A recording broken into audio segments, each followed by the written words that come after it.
चुपचाप सारे हमलों को सहता था। अब भारत आज का जवाब भी देना जानता है। और इसी के साथ अगली महत्वपूर्ण खबर का रुख करेंगे, जहां अमेरिकी राष्ट्रपति डोनाल्ड ट्रंप ने अब एक बार फिर से ईरान को धमकी दे दी है। उन्होंने ईरान के अपने परमाणु कार्यक्रम को समाप्त करने पर सहमत न होने पर सैन्य बल का इस्तेमाल करने की ये धमकी दोहराई है। और साथ ही उन्होंने कहा कि ईरान के खिलाफ किसी भी सैन्य कार्रवाई में इजराइल की अहम भूमिका होगी। ये बात उनकी तरफ से कही गई। आखिर ये धमकी ट्रंप की तरफ से क्यों दी गई, कुछ अहम बिंदुओं के जरिए जानते हैं।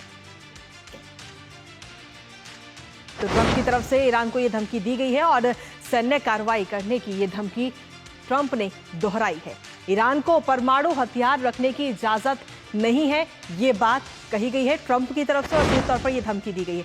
इसके साथ ही आपको बता दें कि ईरान के पास परमाणु हथियार नहीं हो सकते। ट्रंप ने साफ तौर पर यह बात कही है और इसी के साथ धमकी दी है कि अगर आप इस पर नहीं मानते हैं, इनकार करते हैं, तो आपको इसके जो परिणाम है वो भी भुगतने होंगे।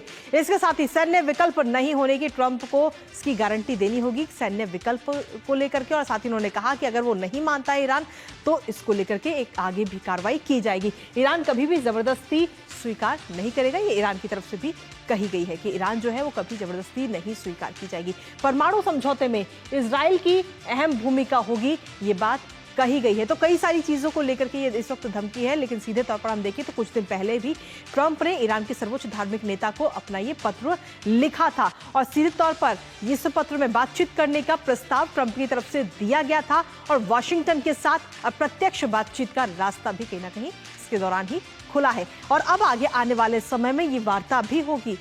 दरअसल आपको बता दें कि ये पूरी वार्ता होनी है, पत्र पहले लिखा गया और पत्र के बाद में अब ये पूरी वार्ता होगी और ये वार्ता ओमान में की जाएगी।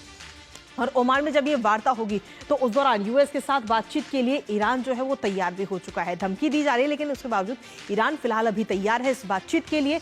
ओमान के विदेश मंत्री की मध्यस्थता में ये बातचीत की जाएगी ट्रंप और ईरान के बीच में। इसके साथ ही ईरान के विदेश मंत्री इस वार्ता का नेतृत्व करते हुए नजर आएंगे। अमेरिका की तरफ से स्टीव विटकॉफ इसकी अगुवाई करते हुए नजर आएंगे। तो इस खबर पर नजर हमारी लगातार बनी रहेगी। जो भी अपडेट्स आएगा सबसे पहले आप तक पहुंचाया जाएगा। इसके साथ ही तहव्वुर राणा को लेकर जो भी अपडेट्स आएंगे सब आप तक पहुंचाए जाएंगे। लेकिन इसी के साथ फिलहाल न्यूज़